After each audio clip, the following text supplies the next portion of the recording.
दोस्तों, एक कुत्ता जो कि 1 मिनट में 27-28 बार सांस लेता है, वह 15 से 20 साल तक जीता है।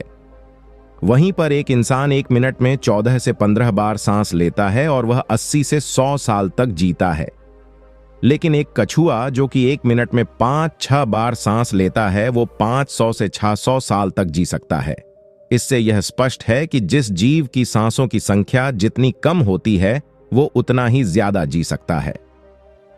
इस चीज को समझ के हमारे पूर्वजों ने सांसों की संख्या को कम और उसकी गहराई को ज्यादा करने पर काम करना शुरू कर दिया था, क्योंकि वो समझ गए थे कि इंसान को जीने के लिए साल या महीने नहीं, बल्कि एक निश्चित सांसों की संख्या मिलती है और सांसों की गति को कम करके उम्र को लंबा किया जा सकता है।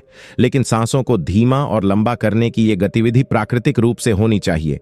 जब हम सांस लेते हैं तो वायु प्रत्यक्ष रूप से हमें 3-4 जगहों पर ही महसूस होती है। कंठ, हृदय, फेफड़े और पेट मस्तिष्क में गई हुई वायु का हमें पता ही नहीं चलता। कान और आंख में गई हुई वायु का भी हमें कम ही पता चलता है। स्वजन तंत्र से गई हुई वायु अनेकों प्रकार से विभाजित हो जाती है, जो अलग अलग क्षेत्रों में अपना अपना काम करके बाहर निकल आती है। यह सब इतना जल्दी होता है कि हमें इसका पता ही नहीं चलता। हम सिर्फ इतना ही जान पाते हैं कि ऑक्सीजन भीतर गई और कार्बन डाइऑक्साइड बाहर निकल आई, लेकिन भीतर वह क्या क्या सही और क्या गलत करके आ जाती है, इसका हमें कम ही ज्ञान हो पाता है। यदि हम जोर से गहरी सांस लेते हैं तो तेज प्रवाह के कारण शरीर के अंदर बैक्टीरिया नष्ट होने लगता है। कोशिकाओं के रोगों से लड़ने की क्षमता भी बढ़ जाती है। हमारी हड्डियों के अंदर नए रक्त का निर्माण होने लगता है। आंतों में जमा मल विसर्जित होने लगता है। मस्तिष्क की जागरूकता लौट आती है, जिससे हमारे स्मरण शक्ति दुरुस्त हो जाती है। न्यूरॉन की सक्रियता से सोचने समझने की शक्ति जिंदा हो जाती है। फेफड़ों में भरी हवा से हमारा आत्मविश्वास वापस लौट आता है। दोस्तों, सोचिए, जब जंगल में हवा का एक तेज झोंका आता है तो जंगल का रोम रोम जागरूक होकर सजग हो जाता है। सिर्फ एक झोंका, कपालभाति या भस्त्रिका प्राणायाम, उस हवा के तेज झोंके की तरह ही है। बहुत ही कम लोगों में यह क्षमता होती है कि वह इस हवा के झोंके को आंधी बना सकें। इसे आंधी बनाने के लिए लगातार अभ्यास की बहुत जरूरत होती है। 10 मिनट की आंधी आपके शरीर और आपके मन के साथ आपके पूरे संपूर्ण जीवन को बदल कर रख देती है। देखिए, आजकल अधिकतर लोगों की सांसें उखड़ी और बिखरी हुई रहती हैं या फिर बहुत तेजी से चलती है। लोगों को यह पता ही नहीं रहता कि उनकी सांसें किस प्रकार चल रही हैं। जब क्रोध का भाव उठता है तो सांस बदल जाती है। वहीं पर अगर काम वासना का भाव उठता है, तब भी हमारी सांसें जो है वो बदल जाती हैं। हमारे हर एक भाव और विचार के साथ हमारी सांसें बदलती रहती हैं और इसके साथ हमारा खान पान और रहन सहन भी बदलता है। असल में हमारी सांसों का हमारे मन की स्थिति और शरीर के साथ सीधा संबंध होता है। पूरा योग विज्ञान ही सांसों को सही तरीके से लेने पर टिका हुआ है। तो अगर हम केवल अपनी सांसों को सही तरह से लेना सीख जाते हैं तो हमारा जीवन जादू की तरह बदल जाएगा। आज इस कहानी के माध्यम से सांसों को लेने का सही तरीका और उसके रहस्य को विस्तार से समझेंगे। दोस्तों, बहुत समय पहले की बात है। एक बौद्ध भिक्षु अपने शिष्यों को अपने आश्रम में योग, ध्यान और प्राणायाम की शिक्षा दिया करते थे। बौद्ध भिक्षु खुद भी एक योगी थे और उन्होंने कई वर्ष हिमालय की गोद में साधना करते हुए बिताए थे। एक दिन रात्रि के भोजन के पश्चात उनके आश्रम का सबसे बुद्धिमान और होनहार शिष्य उनके पास आता है। अपने शिष्य के चेहरे को देखकर गुरु समझ गए कि उसके मन में प्रश्न उठ रहे हैं। गुरु के नजदीक पहुंचते ही शिष्य ने गुरुदेव को प्रणाम किया और कहा, हे गुरुदेव, मैं आपसे कुछ प्रश्न पूछना चाहता हूं। गुरु ने मुस्कुराते हुए कहा, मुझे मालूम है, यह तो मैं तुम्हारे चेहरे को देखते ही समझ गया था। पूछो, क्या प्रश्न है? तुम्हारा शिष्य ने कहा, गुरुदेव, आप अक्सर कहते हैं कि योग, ध्यान और प्राणायाम का मूल आधार हमारी सांसें ही हैं और अपनी सांसों पर नियंत्रण पाते ही हम अपने मन और विचारों पर नियंत्रण पा लेते हैं। तो आज मैं आपसे इन सांसों का रहस्य और उसके यौगिक विज्ञान के बारे में जानना चाहता हूं। शिष्य की यह बात सुन गुरु हल्का सा मुस्कुराए और कहा, जैसे हमारा मन होता है, हमारी सांसों की गति भी वैसी हो जाती है, या फिर जैसी हमारी सांसें होंगी, हमारे मन की मनोदशा वैसी हो जाएगी। यानी हमारे जीवन में सब कुछ हमारी सांसों से जुड़ा हुआ है। जो हमारे भीतर घट रहा है वो भी, और जो हमारे बाहर हो रहा है वो भी। हमारे जीवन में घटने वाली हर एक घटना हमारी सांसों के साथ गहरा संबंध रखती है। मतलब कि अपनी सांसों पर नियंत्रण करके अपने मन और विचारों की गति पर नियंत्रण कर सकते हैं। अगर तुम किसी सच्चे योगी या संत को देखो तो तुम्हें उसके चेहरे पर एक ठहराव दिखेगा। एक सच्चा योगी बुरी से बुरी स्थिति में भी खुद को शांत रख सकता है। इसमें वह अपनी भावनाओं को नहीं दबाता, बल्कि वह अपनी सांसों पर नियंत्रण रखता है और सांसों को कंट्रोल करते ही अपने मन पर कंट्रोल पा लेता है। और जिस आदमी का मन उसके नियंत्रण में हो, उसके पास उसकी सभी समस्याओं का समाधान भी होता है। तुमने कुछ योगियों के बारे में सुना होगा जो 150, 200 या फिर 300 सालों तक भी जीवित रह पाते हैं। वो खुद को इतने लंबे समय तक कैसे जीवित रख पाते हैं? असल में उनका नियंत्रण उनकी सांसों पर होता है, जिसे हम प्राण ऊर्जा भी कहते हैं। प्राण ऊर्जा हमारी चारों तरफ है। इसे कितनी मात्रा में लेना है और छोड़ना है, एक योगी बहुत अच्छे से जानता है। वो इसलिए इसमें महारत हासिल कर लेते हैं, पर अपने प्राण ऊर्जा का इस्तेमाल अपनी जरूरत के हिसाब से ही करते हैं। अगर तुम अपने शरीर को स्वस्थ रखना चाहते हो, तेज बुद्धि चाहते हो, तो तुम्हें अपनी सांसों को समझना होगा और उन्हें नियंत्रित करना सीखना होगा, और उन्हें नियंत्रित करते ही तुम्हारे जीवन में सब कुछ बदल जाएगा। असल में डर, चिंता और परेशानी जैसी कोई चीज होती ही नहीं है। ये सब हमारी भावनाओं और मन की उपज है, और मन और भावनाओं को केवल एक ही चीज से नियंत्रित किया जा सकता है, वो है हमारी सांसें। हमारे अंदर का क्रोध, चिंता, जलन, अहंकार और बदला लेने की भावना, ये सब हमारी सांसों के हिसाब से चलता है। अगर हमारी सांसों पर हमारा नियंत्रण है तो ये सभी विकार हमारे कंट्रोल में हो जाते हैं, और अगर हमारी सांसों पर हमारा नियंत्रण नहीं है तो ये सभी विकार हमसे बाहर हो जाते हैं।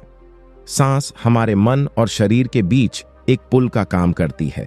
अगर हमें अपने मन तक पहुंचना है तो हमें अपनी सांसों के पुल पर चलना होगा, और अपनी सांसों के जरिए अपने मन तक पहुंचना होगा। और यही एकमात्र रास्ता है अपने मन को समझने का। अगर तुमने किसी बच्चे को सांस लेते हुए देखा होगा तो तुमने देखा होगा कि जब बच्चा सांस लेता है तो पेट फूल जाता है, और जब छोड़ता है तो पेट सिकुड़ जाता है।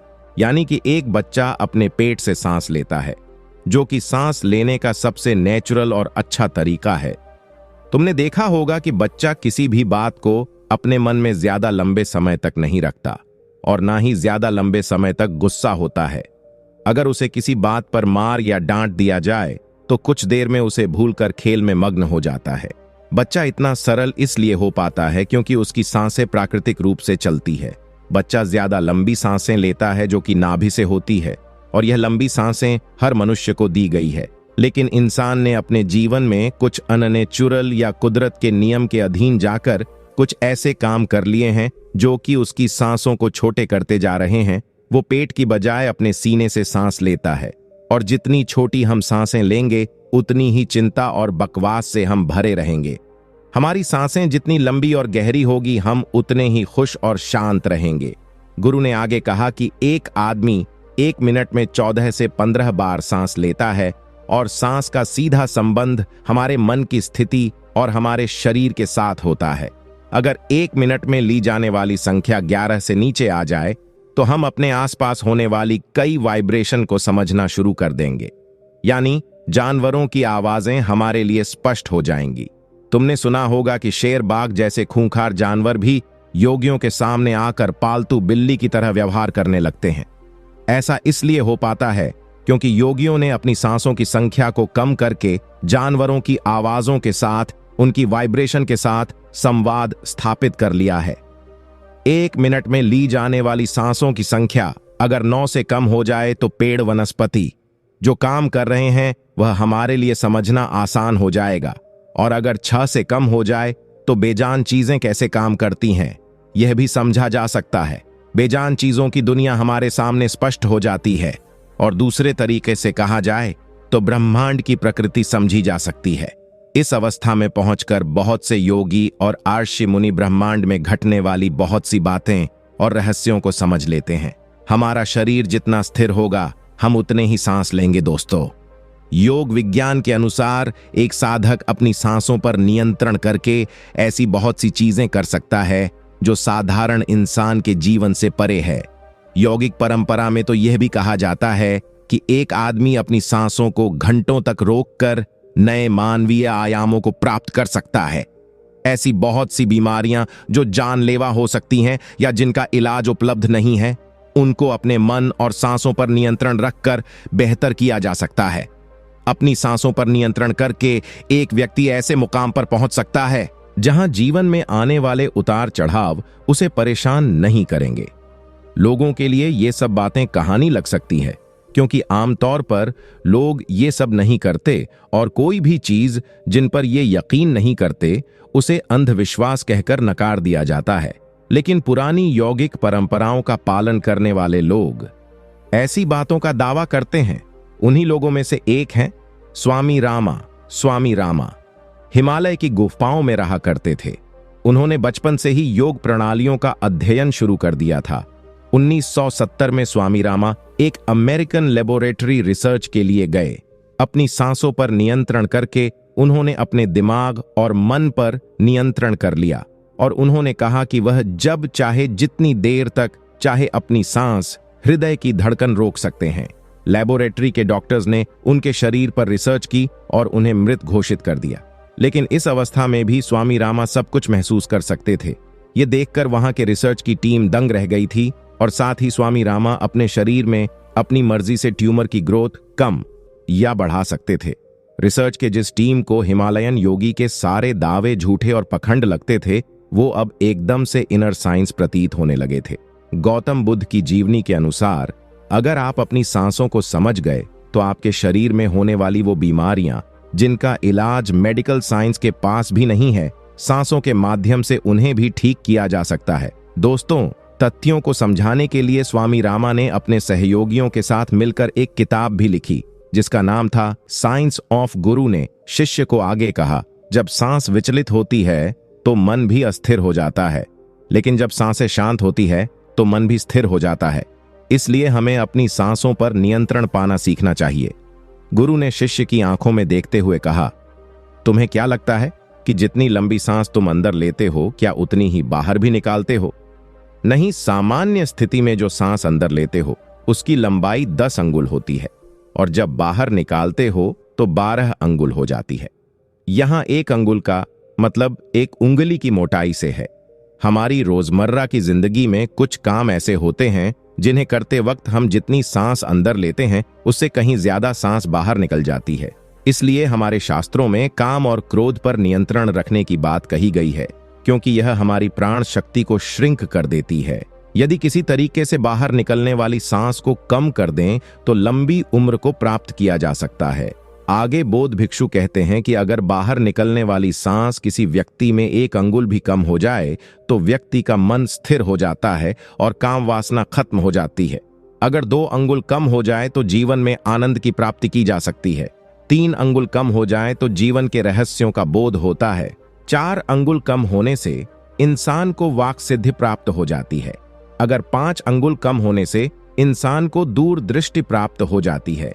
6 से 7 अंगुल कम होने से साधक के अंदर अति तीव्र गति से चलने की क्षमता आ जाती है। वह कुछ ही पलों में एक स्थान से दूसरे स्थान तक पहुंच सकता है। 8 अंगुल कम होने से साधक को 8 सिद्धियां प्राप्त हो जाती है। यह 8 सिद्धियां हर इंसान के पास होती है, बस जरूरत है तो इन्हें जागृत करने की। दोस्तों, उम्मीद करता हूं आपको यह कहानी पसंद आई होगी। तो चलिए मिलते हैं अगली कहानी में। तब तक आप अपना ख्याल रखिए। धन्यवाद।